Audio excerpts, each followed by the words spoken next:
Assalamualaikum warahmatullahi wabarakatuh. Hamdan wa syukurillah, salatan wa salaman ala rasulillah, amma ba'd. Anak-anak yang dimuliakan Allah subhanahu wa ta'ala, bagaimana kabarnya? Kaifa halu? Bi khair walhamdulillah. Ya, semoga sehat selalu. Kita diberikan Allah subhanahu wa ta'ala dalam rahmatnya, begitu ya. Baik, anak-anakku semuanya, untuk pemateri yang berikutnya di kelas 3, silakan kalian buka pada LKS kalian pada halaman ke-23. Sebelum kita mengawali pembelajaran pada pagi kali ini, marilah kita pembelajarannya dengan diawali dengan membaca Bismillah bersama-sama pada hitungan yang ketiga. 1, 2, 3. Bismillahirrahmanirrahim. Baik, terima kasih anak-anakku semuanya. Next, silakan kalian buka pada halaman yang ke-23. Anak-anak, dalam video pembelajaran kali ini memang agak sedikit berbeda. Kenapa? Ya, supaya kita tidak monoton itu saja. Jadi kita ini modelnya ya kita meniru ya, ATM begitu. Kita meniru ini kalau ada lawan bicaranya ini namanya podcast. Tapi kalau tidak ada ya sudah, ini pembuatan video kan memang begitu. Baik, terkait tentang Asmaul Husna. Yang kemarin kita membahas tentang Asmaul Husna, nama-nama yang baik yang disematkan ke Allah Subhanahu wa taala. Artinya adalah yang mensifatinya. Yang berikutnya adalah antara lain apa sih? Yang pertama yaitu adalah Al-Wahhab. Apa sih artinya Al-Wahhab? Al-Wahhab ini adalah artinya yang maha pemberi karunia. Jadi Allah memberikan karunia kepada seluruh makhluknya, baik itu di langit, di bumi, maupun di alam semesta ini. Allah memberikan karunia yang banyak dan beraneka ragam untuk memenuhi kebutuhan hidupnya. Jadi di dalam surat Al-Insan ayat 9, perhatikan di sini. Innama nut'imukum liwajhinnahi la nuridu minkum jazaa'aw wala syukura. Perhatikan di sini.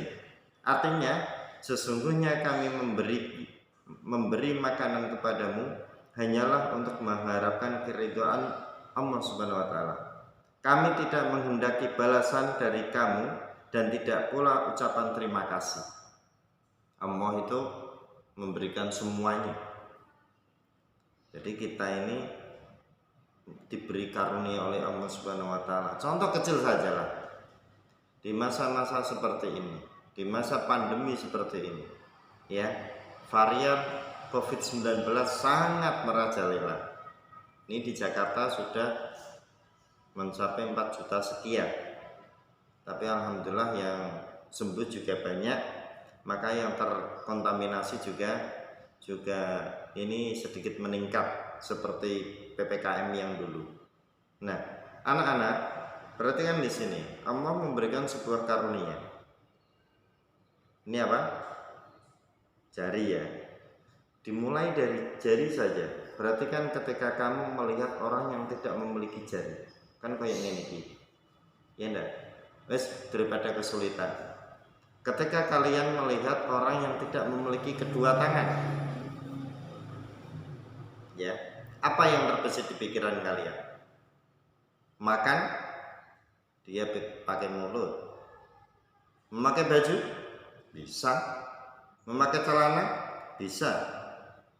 Yang pertanyaannya adalah ketika orang yang tidak memiliki kedua tangan seperti ini, ketika dia setelah buang hajat atau BAB begitu, cara membersihkannya bagaimana? Ya enggak? Kalian bisa lihat kan? Kalian bisa bayangkan orang yang diberi Allah Subhanahu wa taala seperti ini tidak memiliki kedua tangan. Ini, ketika BAB seperti apa coba bayangkan. kowe ndodok, ayo membersihkannya, kecewa iki piye? Pasti jatuh sama di kamar mandi, ya enggak? Tetapi Allah memberikan karunia terhadap orang tersebut. Kenapa Ustaz Umar bisa cerita seperti ini? Ketika Ustaz Umar di pesantren, itu memiliki teman seperti itu juga. Saking penasarannya, tak intip. Nah, bagaimana caranya? Besok ketika tatap muka Ustaz Umar akan bercerita, akan menerangkan terkait tentang ini, sifat karunia-Nya Allah Subhanahu wa taala. Jadi sangat luar biasa anak-anak. Maka ini bahan evaluasi kita, ya dah. Itu. Jadi yang namanya Asmaul Husna itu dapat diimplementasikan atau dapat dipraktekkan dengan cara apa sih dalam kehidupan sehari-hari kita? Yang pertama adalah mensyukuri. La in syakartum la azidannakum wa la in kafartum inna adabi lasyadid. Kata Allah, la in syakartum, barang siapa orang yang selalu bersyukur akan selalu ditambah nikmatnya. Tetapi kebalikannya, apabila kita tidak bersyukur atau kufur, maka kita akan diberikan azab. Maka dari itu kita tuh yang namanya bersyukur tuh secara teori di lisan tuh mudah ya, alhamdulillah, alhamdulillah, begitu. Yang berat tuh di dalam hati dan prakteknya, kan begitu ya. Baik, itu yang pertama, mensyukuri segala bentuk sesuatu yang diberikan Allah Subhanahu wa taala. Kita diberi kesehatan jasmani dan rohani kita. Kita masih hidup sampai sekarang, digunakan sebaik-baiknya. Sholat jangan sampai ditinggalkan. Tadi pagi siapa yang tidak sholat? Ayo jujur. Nah, anak-anak ini tolong sekali lagi Ustaz Umar, yuk sholat ya, sholat 5 waktu. Sholat palingan jemplat jenit 5 menit raum. Tapi tidak apa-apa, sebuah pembiasaan terlebih dahulu ya, jangan sampai ditinggalkan sholatnya. Yang kedua, yaitu adalah memiliki anggapan bahwa Allah merupakan zat pemberi karunia. Ini otomatis secara tidak langsung. Yang ketiga, menganggap bahwa yang kita miliki merupakan titipan dari Allah Subhanahu wa taala. Jadi apapun itu adalah semua titipan. Kita ini tidak berdaya. Kita tidak punya apa begitu. Kita tidak berdaya. Melainkan kita ini hanya makhluk yang lemah. Manusia ini kan makhluk yang lemah, tidak bisa berdiri sendiri. Kalau ada orang yang mengatakan, "Hei, saya bisa berdiri sendiri," bohong.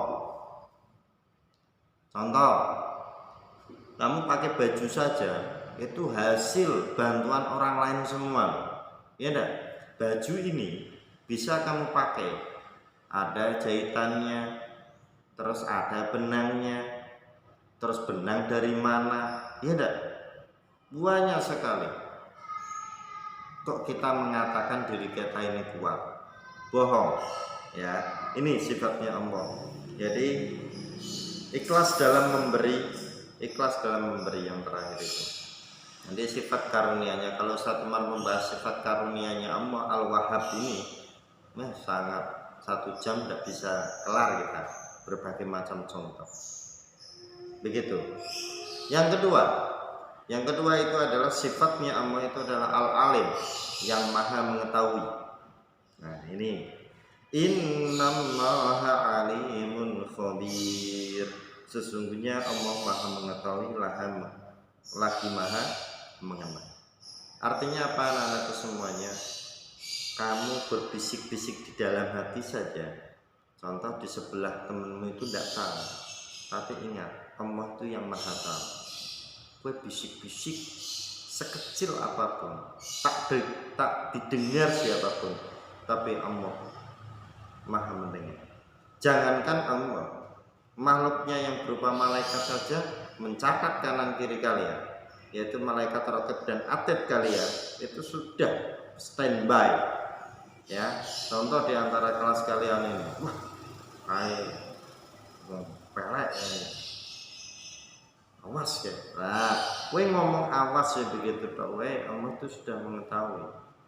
Maka anak-anakku semuanya, Sekali lagi Ustaz berpesan, Allah itu yang maha segala-galanya, Al-Malik, yang raja, yang menguasai dunia ini. Maka Asmaul Husna yang berupa 99 ini tiada tertandingi. Ya, begitu ya anak-anakku semuanya. Nah, yang ketiga yaitu adalah As-Sami. Allah itu memiliki sifat As-Sami, yaitu adalah maha mendengar. Kalian jika membayangkan Allah jangan seperti kita membayangkan sesama teman begitu. Allah memiliki telinga, tidak usah buang jauh-jauh pemikiran seperti itu. Yang penting kita meyakini bahwasanya Allah itu maha mendengar. Ketika kita ingin melihat wujudnya Allah Subhanahu wa taala, besok nantinya kalau kita ini masuk surganya Allah. Semoga dan wajib ya kita masuk surganya Allah. Terus kita berkumpul dengan para nabi dan rasul. Itu insya Allah itu bisa bertemu Allah secara langsung, dan itu cita-cita umat Islam semuanya. Nah begitu. Jadi Allah itu maha mendengar. Innallaha huwas-sami'ul alim. Ini sesungguhnya dia adalah yang maha mendengar lagi maha mengetahui. Jadi Allah itu yang maha segala-galanya. Nah, implementasi atau dipraktekkan dalam kehidupan sehari-hari. Yang pertama adalah kita selalu bertutur sopan. Jadi nak ngomongi yang baik-baik begitu. Jangan sampai ngomong kebun binatang kan gitu. Oh, jangkrik. Ya, cuma ngono kuwi ya. Jangan. Atau wah sing kotor-kotor lah, janganlah. Ustaz tidak mau praktek begitu ya. Yang kedua, berhati-hati dalam berbicara. Lidah ini ada pepatah mengatakan lidah ini lebih tajam daripada pedang. Ya enggak? Contohnya apa sih? Kalian lihat orang yang berdemo itu di depan gedung DPR, di depan gubernuran, terus para karyawan demo begitu. Senjatanya apa sih? Senjatanya kan lidah, ya enggak? Mulut begitu. Kalau ngomong itu tenang, ribuan kilometer itu bisa terdengar. Pedang kalau digunakan sekali sabet sudah meninggal orangnya kalau kena. Nah, tapi kalau lidah sakitnya itu sampai meninggal dunia, orangnya masih hidup tapi perasaan sakit hatinya itu loh yang menjadikan luka dalam. Lukanya tidak terlihat tetapi sakitnya luar biasa. Contohnya apa? Ketika kalian nih para laki-laki ini misalnya seneng seseorang gitu kan, terus kemudian aku gah karo kowe. Nah, perasaannya kan mesti sakit hati. Kemudian selalu mendengarkan ayat-ayat Al-Quran. Ini ya anak-anakku semuanya. Maka di SD ini Ustaz Umar ingin menghidupkan kembali nuansa Al-Quran. Dengan cara apa? Tahfidzul Al-Quran. Ini mumpung kalian masih kelas 3. Ustaz Umar ingin menghidupkan rasa cinta kita, mahabbah kita kepada Al-Quran. Tahfidzul Quran. Dengan cara kita menjaga Al-Quran, entah itu dengan cara membaca, entah itu cara menghafal. Semoga niatan Ustaz Umar ini tertuang pada kalian semuanya, sehingga Allah memberikan rahmatnya kepada kita semuanya. Kalian bisa menjadi para panji Al-Quran, yaitu adalah para penggawa Al-Quran, yaitu kalian bisa menjadi seorang tahfidzul Quran atau orang yang menghafal Al-Quran. Ketika kamu menghafal Al-Quran, jaminan surga keluargamu itu akan diangkat derajatnya oleh Allah dan diberikan surga yang pantas atau yang layak, yaitu bersama Nabi dan Rasul. Tujuannya Ustaz Umar hanya itu anak-anak. Jadi yuk bersama-sama kita belajar di sini, kita wujudkan impian kita. Apakah harus 30 juz? Tidak. Minimal kalian di sini selama sekolah di sini bisa 1 juz saja. dengan lancar kita akan wujudkan di tahun-tahun yang akan mendatang. Begitu ya anak-anak ya. Jadi kalian nyusun, Ustadz Umar tambah senang. Kalau Ustadz Umar mengajar, kalau ada anak yang memiliki rasa niat menghafalkan Al-Quran itu sangat-sangat senang sekali. Karena ini adalah berkahnya atau rahmatnya Allah yang diturunkan. Artinya apa? Ini dapat mencegah kiamat yang sebentar lagi. Jadi kalau kiamat datang itu salah satunya adalah orang sudah tidak mau menghafalkan Al-Quran. Kalau kalian menghafalkan Al-Quran, berarti kalian masih bisa beribadah, kalian juga bisa menolong teman-teman yang lain. Begitu ya. Nah, itu untuk materi terkait tentang Asmaul Husna, anak-anak semuanya, mulai dari Al-Wahhab yang memberi karunia, terus Al-Alim yang maha mengetahui, kemudian As-Sami yang maha mendengar. Untuk pertemuan yang berikutnya, semoga kita sudah tatap muka, jadi kita akan mereview kembali hal-hal apa yang telah dibicarakan di dalam ini ya, di dalam pembelajaran ini. Baik, Ustadz akhiri, terima kasih. Syukran kasiron jazakumullahu khairan katsira. Akhirul kalam. Assalamualaikum warahmatullahi wabarakatuh.